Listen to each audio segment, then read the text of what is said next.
Again एक equity investment के बारे में सीखने जा रहे हैं। इक्विटी इन्वेस्टमेंट कॉन्सेप्ट, इस हेडिंग का क्या नाम है? Equity investment concepts.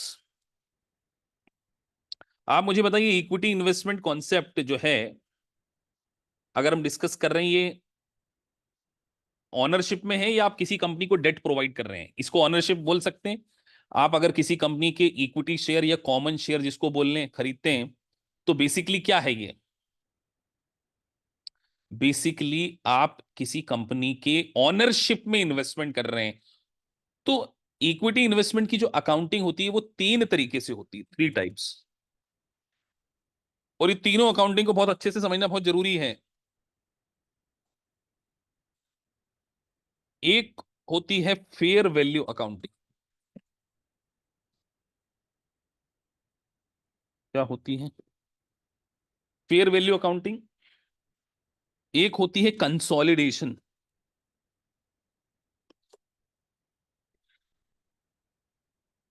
Fair value accounting, consolidation, और एक होती है इक्विटी मेथड अकाउंटिंग।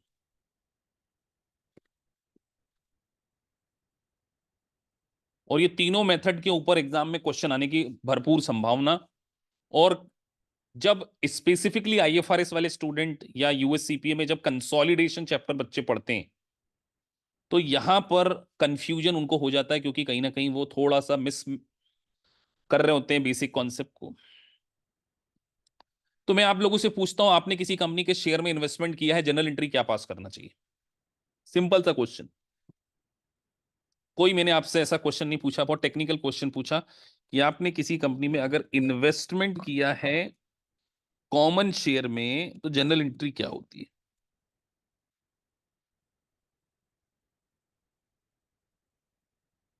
तो आप सभी बोलेंगे sir investment account debit to cash, बिल्कुल सही है, कुछ इसमें गलत नहीं बोला आपने, ठीक बोला है, बिल्कुल परफेक्ट आप लोगों ने बोला है, investment account debit to cash. लेकिन अब हमें यह समझना है कि ये तो हमारी इनिशियल अकाउंटिंग है। कौन सी है? Initial accounting. कि आपने लेट से किसी कंपनी के 1000 शेयर्स थे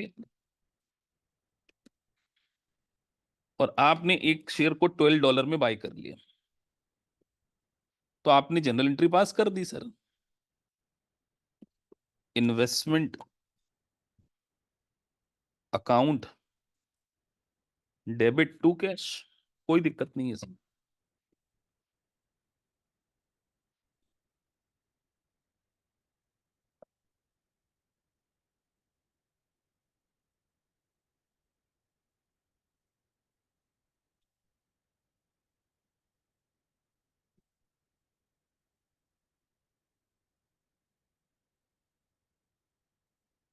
लेकिन अब सब्सिक्वेंट अकाउंटिंग के तरीके बदल जाते हैं।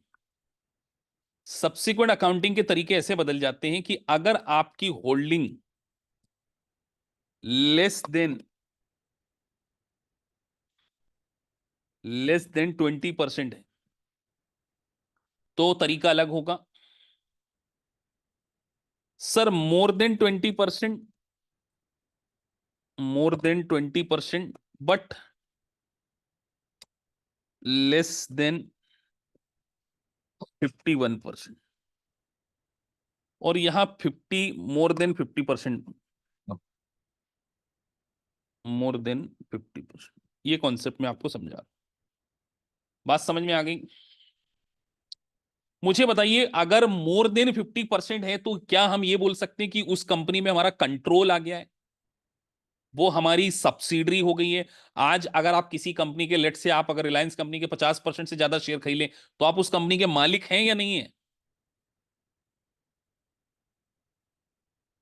तो जब आप किसी कंपनी के मालिक हो जाते हैं, तो इक्विटी अकाउंटिंग नहीं होती, वहां पर कंसोलिडेटेड फाइनेंशियल स्टेटमेंट बन जाता है, जो कि चैप्टर ही अलग है।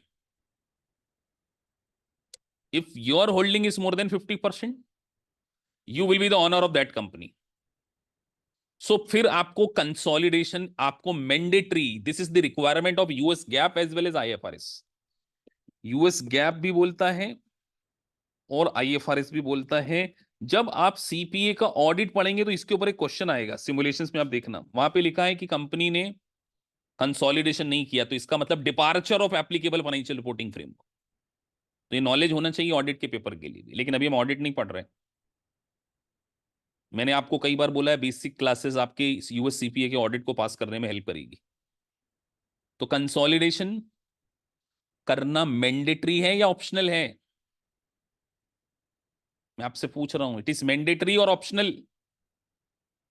Sir, it's a mandatory requirement if you hold, if if one company holds more than 50% of another company, consolidation should be mandatory, मतलब आपको करना ही पड़ेगा, कोई आपके पास ऑप्शन नहीं है। लेकिन इन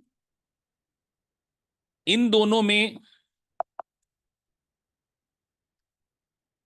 इन दोनों में इशू है, लेकिन इक्विटी मेथड और फेयर वैल्यू में ऑप्शन होता है, इस बात को अंडरलाइन करके सुन लेना सर। ऑप्शन, ऑप्शन मतलब चॉइस। तो सर इस चॉइस के बारे में हम बात करते हैं। तो अब हम पहला कॉन्सेप्ट लेकर आ रहे हैं कि अगर आपकी होल्डिंग लेस देन 20% है, तो आपको इक्विटी मेथड नहीं, एक ही मेथड यूज करना है जिसका नाम है फेयर वैल्यू मेथड। अभी क्या होती है इसके बारे में बात करेंगे।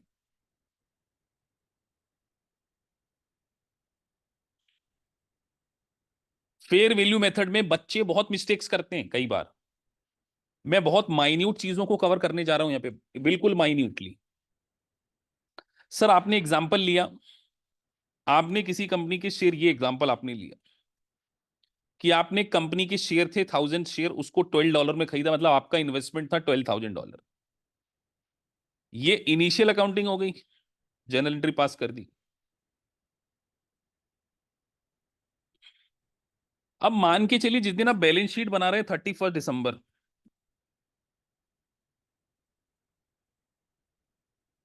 31 दिसंबर 2025 का मैंने एग्जांपल ले लिया, बाई मिस्टेक 25 लिख दिए।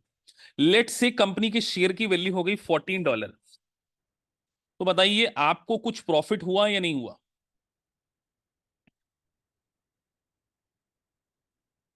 प्रॉफिट हुआ या नहीं हुआ? हाँ सर हुआ प्रॉफिट। सर देखा जाए तो हमें जो $12 की चीज थी वो $14 हो गई। इट मींस दैट $1000 इंटू 2000 का बेनिफिट हो गया, जो $12 का शेयर था वो $14 हो गया, 2000 का हमें प्रॉफिट हो गया।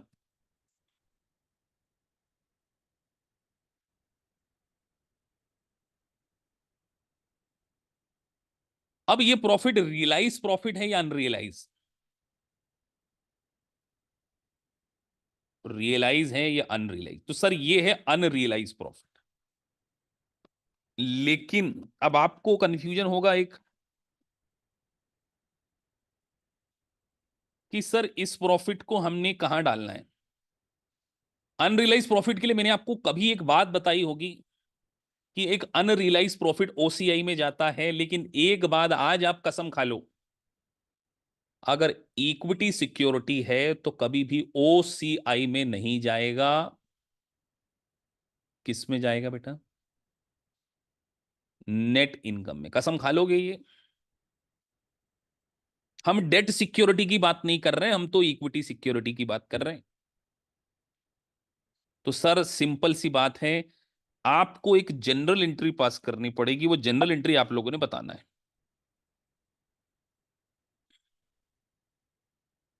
तो सर जनरल एंट्री क्या हो जाएगी? हमें एक्चुअल में कुछ पैसा मिला है क्या अभी?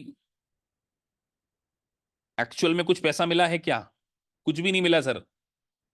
ऐसा सोचो आपके घर में पड़े हुए शेयर थे 12,000 के, आज वो 14,000 के हो गए। तो सर ये अनरियलाइज प्रॉफिट है, तो सीधे इन्वेस्टमेंट की वैल्यू को आप क्या कर देंगे? बढ़ा देंगे। इसी को बोला जाता है mark to mark investment to net income. ठीक है सर, 2000 आपने यहां लिख दिया। ये हो गया आपका अनरियलाइज्ड प्रॉफिट। बात समझ में आई? कितनों को ये बात समझ में आ गई कि सर सिंपल भाषा में, इतना स्लो हम समझ रहे हैं कि सर हमारी 12,000 की चीज बढ़कर 14,000 हो गई, 2,000 का हमने profit and loss account book कर लिया, क्या दिक्कत है सर इसमें? अब वही कंपनी ने आपको एक डिविडेंड दे दिया, लेट से आपके पास 1,000 शेयर थे, कंपनी ने ₹1 पर डॉलर का डिविडेंड डिक्लेयर किया, $1 डिविडेंड, तो डिविडेंड भी आपकी इनकम है। हाँ सर, डिविडेंड इनकम है। जनरल एंट्री क्या पास होना चाहिए डिविडेंड इनकम की?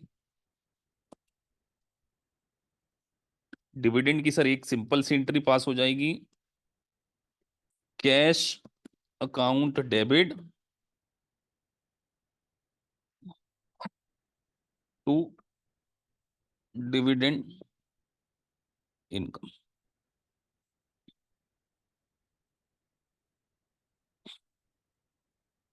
कोई दिक्कत नहीं सर इसमें, $1,000 खत्म हो गई अकाउंटिंग।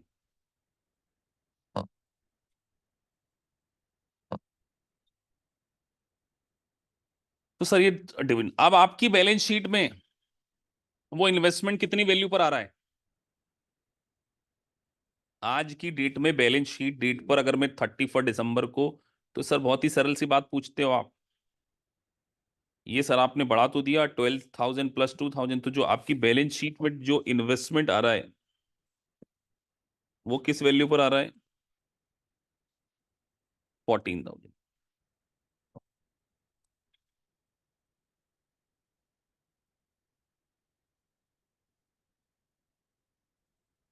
इसको ही बोलते हैं फेयर वैल्यू अकाउंटिंग। तो आपको फेयर वैल्यू अकाउंटिंग समझ में आ गई? समझ में आई या नहीं आई? Sir this is called fair value accounting, मतलब आपको ईच बैलेंस शीट डेट पर अपने इन्वेस्टमेंट को एज पर आईएफआरएस और एज पर यूएस गैप किस पर मेंशन करना है, फेयर मार्केट वैल्यू पर लेकर आ जाना है। ठीक है सर, ये पूरा कॉन्सेप्ट हमको क्लियर हो गया। अगला कॉन्सेप्ट, अब जो अगला कॉन्सेप्ट है वो और भी इंपॉर्टेंट है, वो है equity method of accounting. Same question लेकिन अकाउंटिंग हो जाएगी इक्विटी मेथड।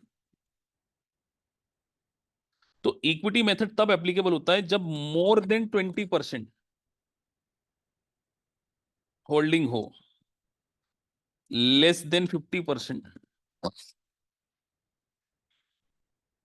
अब यहां पर एक बहुत टेक्निकल पार्ट में यूज करने जा रहा हूं। यहां पर डिविडेंड इन्वेस्टमेंट में नहीं जाएगा, है ना। यहां पर अब एक और कॉन्सेप्ट है equity method of accounting. Equity method मतलब सिग्निफिकेंट इन्फ्लुएंस। क्या बोल रहे हैं सर आप? Significant influence. तो ये एक कंपलसरी नहीं, ऑप्शनल मेथड, याद रहेगी ये, यही पार्ट इंपॉर्टेंट है। ऑप्शनल मेथड मतलब either you can choose equity method और you can choose fair market value method. Again what I am saying that either you can choose equity method और you can choose FVTPL, fair value through profit and loss. तो आपके पास choice होती। तो अगर हमने choice में equity method choose कर लिया, तो बेटा जनरल एंट्री तो सबसे पहले यही हो जाएगी, ये वाली, जब आप इनिशियल करोगे। जब आप किसी कंपनी के शेयर खरीदते हो तो इनिशियल अकाउंटिंग तो सेम होती है।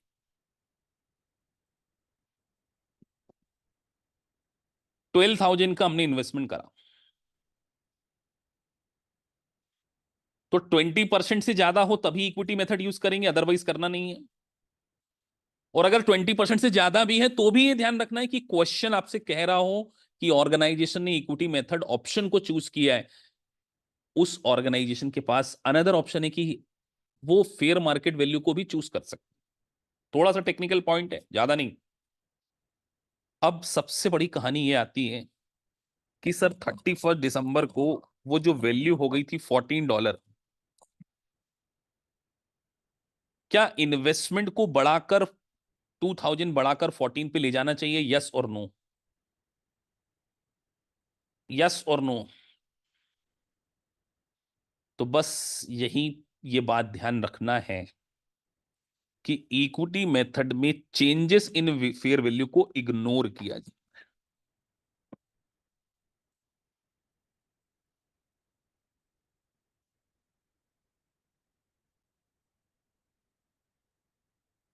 Very very important. ये लाइन आपके लिए बहुत इंपॉर्टेंट है, इसको रेड कलर के लिख देते हैं हम।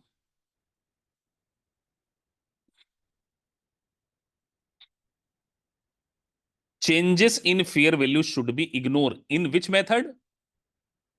Equity method. तो सर अब अगला ट्रीटमेंट क्या होगा, वो और भी कमाल का होगा।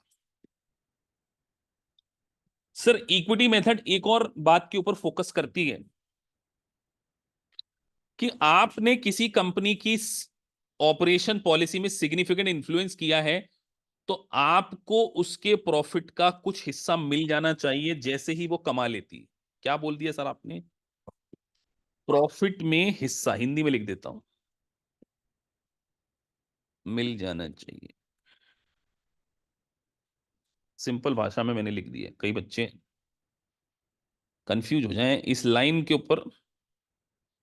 मतलब सर अगर हम इस एग्जांपल में लें, ये एक्स लिमिटेड थी, उसने वाई लिमिटेड के लेट से 25% शेयर को बाय करा है। ये जो इन्वेस्टमेंट किया है हमने, इन्वेस्टमेंट अकाउंट डेबिट 12,000, मान के चलो ये 25%। और वाई कंपनी ने ड्यूरिंग द ईयर 40,000 का प्रॉफिट कमाया है। किसने कमाया है? वाई लिमिटेड ने 40,000 का प्रॉफिट। एक्स ने तो इन्वेस्टमेंट किया, ये इन्वेस्टर है, ये इन्वेस्टी है। 40,000 का प्रॉफिट कमाया है, 40,000 का प्रॉफिट कमाया। एक्स लिमिटेड को कितना हिस्सा मिलना चाहिए?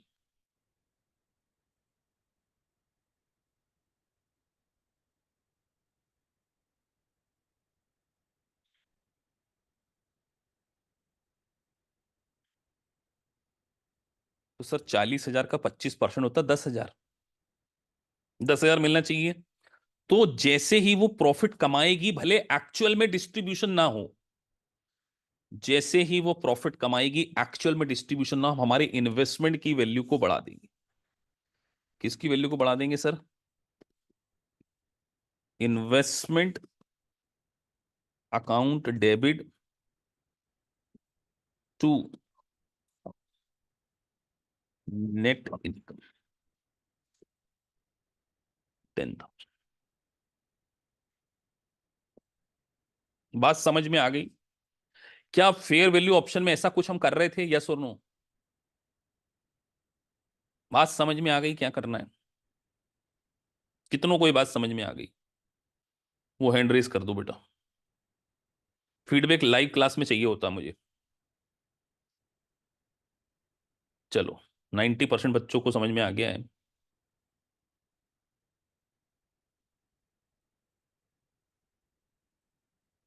वहां पर सेम नहीं किया था नीतीश कुमार, वहां पर हमने इन्वेस्टमेंट की वैल्यू को कहां बढ़ाया था बताओ? वहां पर हमने ऐसा कहा, इन्वेस्टमेंट अकाउंट डेबिट टू, वहां हमने उसकी फेयर मार्केट वैल्यू चेंज हुई थी तो उसको बढ़ाया था हमने। यहां पर ये नहीं किया, हमने यहां पर फेयर वैल्यू को तो इग्नोर किया। ये इग्नोर किया है ना हमने, सेम कहां किया है? हमने 14 पे कहां लेकर आए? हमने तो इंस्टेड ऑफ दैट, उस कंपनी ने जितना प्रॉफिट कमाया था उसमें हमारा कितना हिस्सा है उसको अपनी इनकम मान लिया। सर एक्चुअल में तो कुछ मिला ही नहीं है अभी, बताओ एक्चुअल में कुछ मिला है? नहीं मिला है सर। अब लेट से वाई कंपनी अगर 25,000 का डिविडेंड डिस्ट्रीब्यूट कर दे, जनरल एंट्री बताओ बेटा।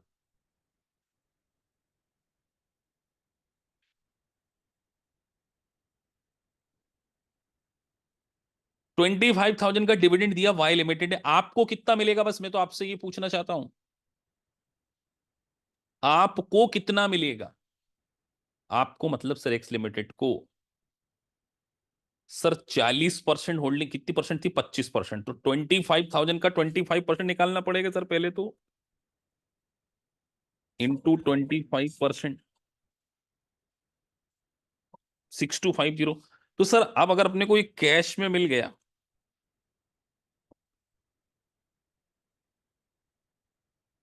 6250, तो मुझे बताओ क्या हम इसको डिविडेंड इनकम मान लें? कितने लोगों को लगता है सर ये डिविडेंड इनकम मान लेना चाहिए? वो हैंड रेस कर दो बेटा।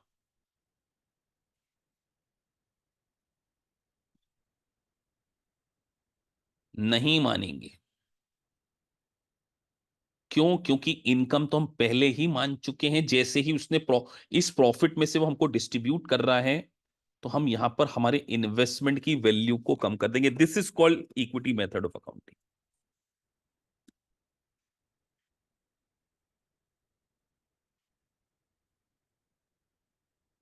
तो दो तीन बातें आपने सीखी। क्या बातें सीखी सर? बात तो ये है सीखना।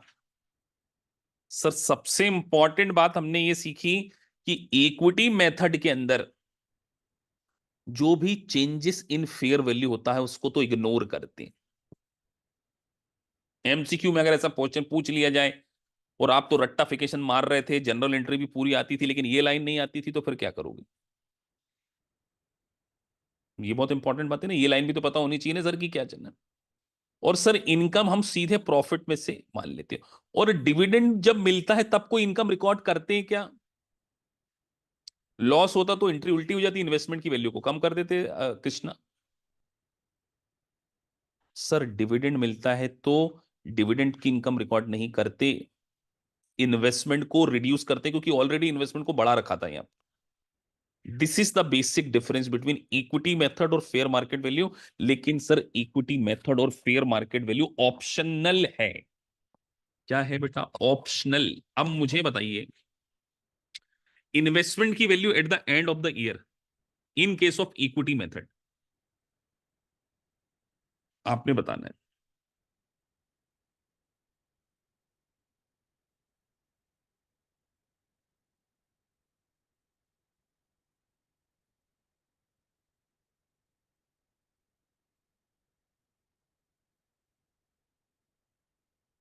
तो सर सीधी सी गणित है, जब इन्वेस्टमेंट किया था तो 12,000 का किया था, इनकम से बढ़ा दिया था 10,000, ये इनकम से बढ़ा दिया था, और जब डिविडेंड मिल गया तो माइनस कर दिया। तो बस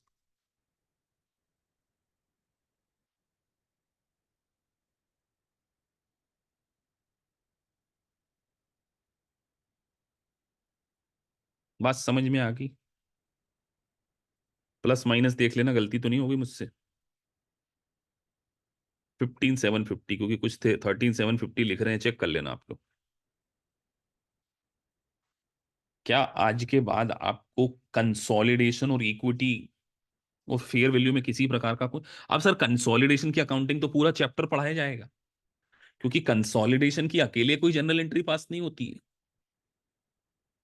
कंसोलिडेशन में तो दोनों कंपनी को मिलकर एक नई बैलेंस शीट बनाई जाती है, दोनों कंपनी की बैलेंस शीट को मिलाकर। हाँ, ईच ईयर में सेम प्रोसेस होगी। तो ये था बेसिक ऑफ इन्वेस्टमेंट अकाउंटिंग। और ये मेथड बेटा किस कौन से प्रकार के इन्वेस्टमेंट, क्या बॉन्ड अकाउंटिंग में ये मेथड चलेगी क्या? मैं आपसे पूछना चाहता हूं, क्या बॉन्ड अकाउंटिंग में इसको चलाएंगे क्या बेटा? ये कहां पर चलाएंगे बस?